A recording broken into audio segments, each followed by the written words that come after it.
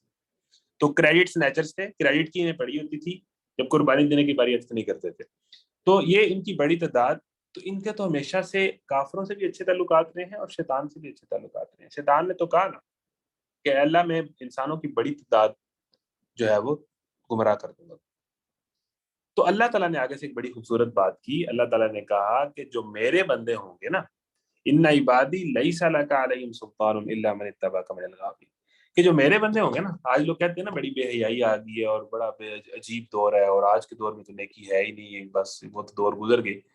تو ہر دور میں اللہ تعالیٰ کہتا ہے کہ اے شیطان میرے بندوں پہ جیسا بھی دور ہے تیرا بس نہیں چلے گا. جن کے پاس ایمان ہے نا, جن کا قرآن سے تعلق ہے, اور یہ ان کو یہ فتنے کچھ نہیں کہہ سکتے اگر وہ ان کا تعلق قرآن سے, یا یحییٰ خذ الکتاب بقوۃ, اگر وہ کتاب الہی کو قوت سے پکڑ لیتے ہیں, مضبوطی سے اللہ کی رسی کو تھام لیتے ہیں, تو یہ فتنے انہیں کچھ نہیں کہہ سکتے. یہ فتنے, ہم تو ایک ڈائلاگ سن کر اور ایک ڈاکومنٹری دیکھ کے یا ایک پوڈ کاسٹ سن کر ہمارے ذہن چینج ہوتے ہیں, یار اس کی بات ٹھیک ہے, یار ٹھیک کہہ رہا ہے, وہ 4-5 فیکٹس اینڈ فگر ہمارے سامنے رکھتا ہے, ہمارے دماغ ہل جاتے ہیں. ایمان کی کمی ہے, ایمان کی کمی ہے, اور فیتھ کی کمی ہے, اور اللہ اور اس کے رسول کی تعلیمات پر یقین کی کمی ہے, جو ہمیں جو ہے وہ کہتے ہیں کہ اس نے بات ٹھیک کی, تو یہ ان کو کمزور کر دیتی ہے. ٹھیک ہے, تو یہ جو چیز ہے اس پہ ہم بات کر کے کہ ان کا رویہ, شیطان نے آگے سے یہ کہا, شیطان بھی قیامت والے دن یہ کہے گا. ایک تو اللہ نے کہا کہ میرے بندوں پہ تیرا بس نہیں چلے گا, تو انہیں کچھ نہیں کہہ سکے. پھر شیطان بھی آگے سے یہ کرے گا, بڑی خوبصورت آیت ہے سورہ ابراہیم کی, کہ وقال الشیطان لما قضی الامر ان اللہ وعدکم وعد الحق ووعدتکم فاخلفتکم, کہ اللہ تعالی نے جو وعدے کیے تھے تم سے, انسانوں سے کہے گا جو شیطان کے راستے پہ چلے ہوں گے, وہ سچے تھے, اور جو میں نے وعدے کیے تھے وہ تو جھوٹے تھے. شیطان گناہ کے نتیجے میں فیم کا وعدہ کرتا ہے, تیری زندگی بن جائے گی اس کا وعدہ کرتا ہے, تیرا کیریئر بن جائے گا, کئی طرح کے وعدے کرتا ہے نا. وہ کہتا ہے میں نے جو وعدے کیے تھے وہ تو جھوٹے تھے. فلا وما کان لی علیکم, اور میرا تم پر کوئی زور نہیں تھا. شیطان کہے گا کہ میں نے زبردستی تم سے گناہ نہیں کرائے. اچھا بھائی, انسان گناہ کرتا خود ہی, ہاں ایک فورس ہوتی ہے جو اسے کیری ہوتی ہے, لیکن کرنا انسان نے خود ہی ہوتا ہے.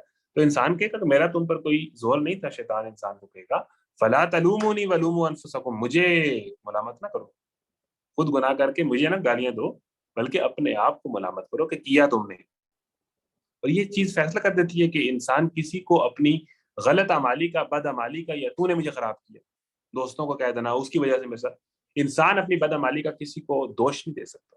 ولا تزر وازرۃ وزر اخری, بوجھ اٹھانے والا قیامت والے دن کسی کا بوجھ نہیں اٹھائے گا. تو مجھے ملامت نہ کر اپنے کو, تم نہیں میری مانی, تم ہی جانتے بوجھتے جو ہے وہ. اب دیکھیں, کیا ہمیں پتہ نہیں ہے کہ یہ گناہ ہے اور ہم وہ کر لیتے ہیں, چاہے وہ دوست کہہ رہا ہو, چاہے وہ کلچر کہہ رہا ہو, چاہے وہ سوسائٹی کہہ رہی ہو, آپ کو پتہ نہیں ہے غلط ہے, آپ ہی کرتے ہیں نا, آپ ہی کمزوری دکھاتے ہیں نا, آپ ہی اسٹینڈ. تو شیطان کہہ دے گا بھائی آپ مجھے ملامت نہ کرو, میرا تو پر کوئی زور نہیں تھا, تم اپنے راستے کی طرف تم کو دعوت دی, میں نے تو یہ بس یہ کیا اور تم نے میری دعوت پر لبیک کہا. اب مجھے ملامت نہ کرو, اپنے آپ ہی کو ملامت کرو. یہاں نہ میں تمہاری فریاد رسی کر سکتا ہوں, نہ تم میری. اب ختم بات, میں نے ایک دھوکہ دینا تھا وہ تمہیں دے دی ہے. اچھا, کچھ آخری باتیں جو ہے اس رویے کے اوپر کر کے پھر میں آپ کو ایک حدیث سے اپنی بات کا اختتام کروں گا, اور وہ یہ ہے کہ یہ جو منافقانہ طرز عمل ہے, یہ اب ایک ایسی خاص چیز ہے کہ اس کے متعلق صحابہ, میں نے جس طرح کہا نا کہ یہ بیماری ہے, ڈرے رہتے تھے. جس طرح اللہ تعالیٰ کے نبی نے ایک صحابی کو کچھ منافقین کے نام بتا دیے, انہیں ڈسکلوز نہیں کرنا کہہ دی کہ انہیں کسی کو بتانا نہیں ہے. حضرت عمر کو ڈر لگ گیا, وہ ان کے پیچھے پڑ گئے کہ کہیں ان میں میرا نام تو نہیں, کہیں ان میں میرا نام تو نہیں. وہ بار بار ان سے پوچھے, یعنی حضرت عمر کو ڈر تھا کہ کہیں میں منافق تو نہیں ہوں. اندازہ کریں, وہ جو اسلام کے دوسرے خلیفہ ہیں, وہ جاتے تھے وہاں سے شیطان اپنا راستہ پلٹ لیتا تھا. وہ ان صحابی کے جو انہیں پتہ لگا کہ ان کو اللہ تعالیٰ کے نبی نے نام بتائے ہیں, تو وہ ان سے اصرار کرنے لگے کہ مجھے بس یہ بتا دو کہ کہیں میرا نام تو نہیں ہے. یہ ایک ایسا خوف ہے جو مومن کو لگا رہنا چاہیے. یہ نہیں کہ میں مومن ہوں.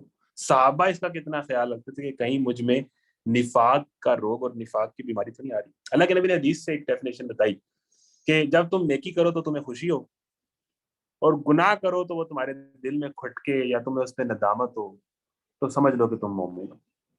یہ ایک لٹمس ٹیسٹ بتایا اللہ کے نبی کہ انسان کو نیک کام کر کے خوشی اور سکون ملے اللہ کے حکم پر چل کے, اور گناہ کر کے اسے نارمل نہ لگے. It's normal. اس میں کیا ہے, گناہ کرنے کے نتیجے میں اس کو ایک شرمندگی ہو, ندامت تو یہ ختم ہو جاتی ہے ایسا. جب دل کالا ہوتا ہے نا تو یہ ختم ہو جاتی ہے, پھر انسان دوسری کیٹیگری میں چلا جاتا ہے. لیکن اس سے ندامت ہو, اس سے کوئی یہ میں نے کیا کیا, یہ مجھے نہیں کرنا چاہیے تھا, یہ مجھے چھوڑنا چاہیے, اس میں یہ احساس زندہ ہو.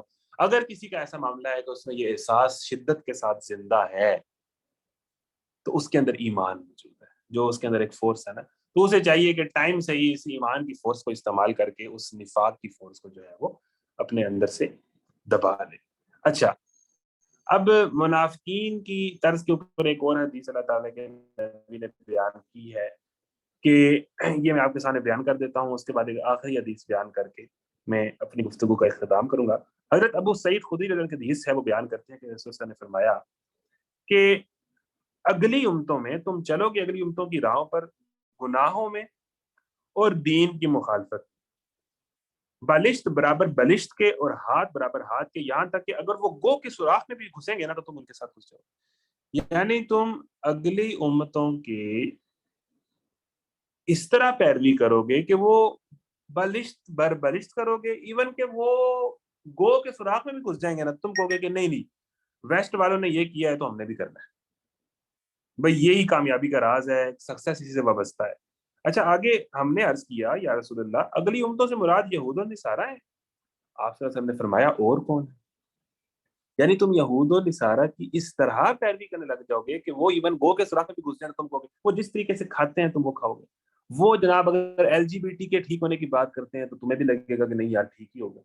وہ اگر جناب سیکولرزم کی بات کرتے ہیں اور یہ ہے, تم کہو گے نہیں شاید سکسیس کا راز یہی ہے.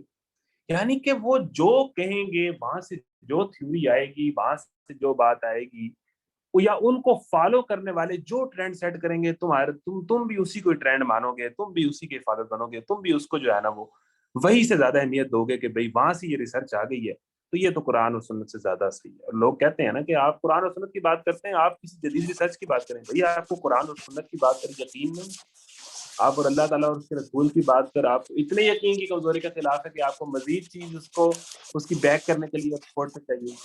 یہ کوئی اپنا مائک بند کر دے گا کسی کا آن ہوا ہے. آخری حدیث میں بیان کر کے اور اس حوالے سے سب سے الارمنگ اور سب سے جو ہے وہ کان کھڑے کر دینے والی حدیث بیان کر کے میں اپنی بات کا اختتام کروں گا کہ نبی کریم صلی اللہ علیہ وسلم نے فرمایا کہ منافق کی 4 نشانیاں. اب اس جو نشانیاں اللہ کے نبی نے بیان کی ہیں نا, یہ آپ نے سیاسی لیڈروں میں دیکھنی ہے, یہ آپ نے جو بھی ہمارے اجتماعی معاملات کے ذمہ دار ہیں ان میں دیکھنی ہے, اپنے آپ کے اندر دیکھنی ہے. یہ زیادہ ضروری ہے کہ دوسروں کو دیکھنے کی بجائے اپنے آپ کو آپ کو پتہ چل جائے گا کہ بھئی چل کیا رہا ہے. یعنی کہ یہ منافق ہونا جو ہے یہ کتنا مطلب یہ نارمل ہو گیا. نبی کریم صلی اللہ علیہ وسلم نے فرمایا کہ 4 خصلتیں جس انسان میں ہوں گی وہ کٹر خالص منافق ہوگا. اگر ان میں 4 میں سے کوئی ایک ہوگی تو اس میں نفاق کا ایک ایلیمنٹ موجود ہوگا. 4 ہوگی تو وہ خالص اس کے منافق ہونے میں کوئی شک نہیں. وہ 4 باتیں ذرا کان کھول کر سنیں اور اس کو اپنی طرف دیکھیں, اور ہمارے لیڈروں کی طرف بھی دیکھیں اور ہمارے اجتماعی معاملات کے ذمہ داران کی طرف بھی دیکھیں کہ یہ کیا چل رہا ہے. بات کرے تو جھوٹ بولے, بات کرے تو جھوٹ بولے, پہلی صفت ہے. دوسری صفت ہے جب وعدہ کرے تو پورا نہ کرے, وعدہ کرے تو پورا نہ کرے, نارمل, ویری نارمل. کمٹمنٹ کرے تو توڑ دے. نبی کریم صلی اللہ علیہ وسلم ایک بات اکثر کہا کرتے تھے, لا ایمان لمن لا امانتہ ولا دین لمن لا عہد لہ. جو امانت دار نہیں ہے نا اس کا کوئی ایمان نہیں ہے, اور جسے وعدے کا پاس نہیں ہے نا اس کا کوئی دین نہیں. یعنی وہ دین سے بھی گیا, وہ ایمان سے بھی گیا جو بندہ وعدہ کر کے پورا نہیں کرتا, کمٹمنٹ کر کے توڑ دیتا ہے. یہ تو انتہا ہے, اور یہ کتنا نارمل ہے, یہ اس کو تو سمجھا ہی نہیں جاتا. یعنی آپ نے کوئی کمپلیٹ کر دیا تو چلو آپ اگر آپ کہہ رہے تو آپ کو معذرت کر لو یا آپ اس کو ٹائملی آگاہ کر دو, وہ بھی نہیں سمجھ جاتا. تو بات کرے تو جھوٹ بولے. لوگوں کو لمبی لمبی چھوڑنے کی عادت ہوتی ہے, بلا وجہ جھوٹ بولنے کی عادت ہوتی ہے, بلا وجہ بات کے اندر مبالغہ آرائی کرنے کی عادت ہوتی ہے. بات کرے تو جھوٹ بولے. یا الذین آمنوا اتقوا اللہ وقولوا قولا سدیدا, اے ایمان والو سیدھی بات کیا کرو. سیدھی بات صرف کرو گے نا, صرف زبان کو سچا کر لو گے. ایک کو تو اللہ کے نبی نے کہا نا کہ صرف جھوٹ چھوڑ دو تمہاری ساری برائیاں چھوٹ جائیں گی.